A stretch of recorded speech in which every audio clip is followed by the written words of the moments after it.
When enemies hide in the shadows, trust becomes the deadliest weapon. And love might be the only thing standing between them and destruction. Welcome back to Hearts at War, where every choice can cost you your life or your heart. Adrian and Evelyn crouched low in the abandoned cabin, the damp, smoky air filling their lungs. The earlier gunshot, the one that had splintered the wall just inches from their heads, wasn't a stray bullet. It was a message. Someone was watching them. Someone who knew their every move. Adrian's voice was a low whisper, barely audible over the patter of rain against the roof. "Who do you think it is?" Evelyn's reply was even quieter, laced with a chilling certainty. "Someone who knows us. Maybe too well." The hours that followed were a blur of tension and hushed strategy. They set up surveillance, poring over fragmented communications and hidden camera feeds. The truth, when it finally emerged, was a punch to the gut.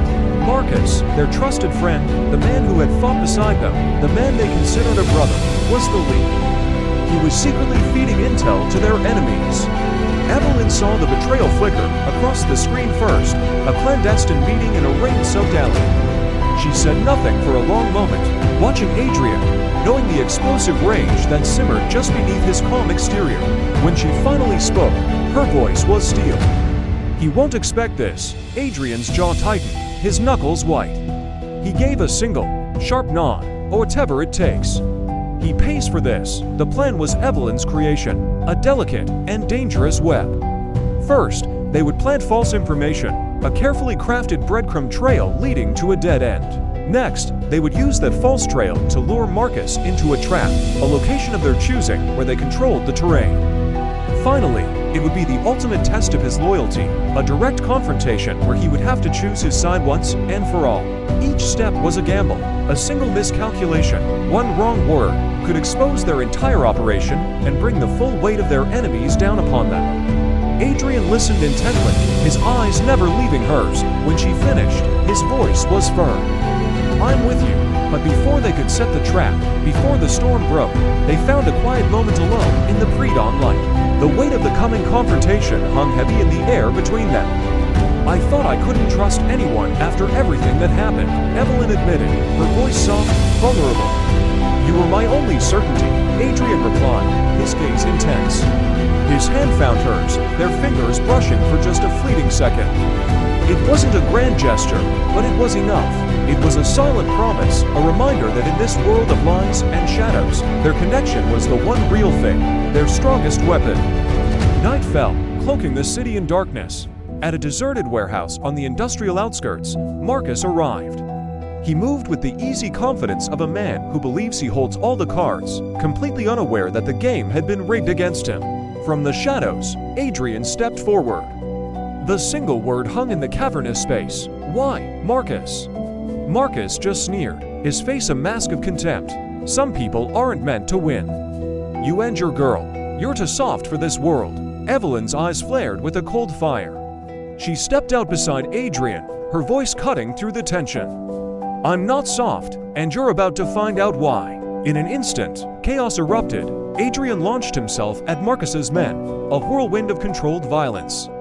At the same moment, Evelyn hit a switch, and heavy steel doors slammed shut, their clang echoing through the warehouse, trapping the enemy reinforcements inside as alarms blared. Gunfire ripped through the air, casting long, dancing shadows on the concrete walls. Through it all, Evelyn stayed close to Adrian, a silent partner in the deadly ballet. A quick glance was a shared thought, a subtle hand signal was a change in tactics. Every movement was a testament to their unbreakable trust, a symphony of two people moving as one. Finally, the fighting stopped. Marcus was restrained, defeated, his men neutralized. But just as a sliver of relief began to settle, a sharp buzz cut through the silence. It was Evelyn's burner phone, the one reserved for the most secure communications. A single text message glowed on the screen. "You bought yourself time. But the war is far from over." A new chill, colder than the night air, crept down their spines. Adrian's eyes darkened as he read the message over her shoulder. Who's next? Evelyn could only shake her head, the true, terrifying scale of their situation dawning on her. "They're bigger than we thought, and closer than ever." The warehouse was now eerily silent, the only sound their own ragged breaths. Marcus was a problem solved, but outside, in the sprawling darkness of the city, new shadows were shifting. A new threat was gathering. Adrian's hand found Evelyn's, his grip tight and grounding. "No matter what comes," he said, his voice a low, steady anchor in the uncertainty. "We face it together." She nodded, her gaze meeting his, knowing that the next battle wouldn't just be for their survival. It would be a test of their love, their trust, and their very lives. Can Adrian and Evelyn survive the fallout from this betrayal and expose the enemy still hunting them? The shadows are never where you expect them. Subscribe to Hearts at War and don't miss episode 6 to find out what happens next. Thanks for watching.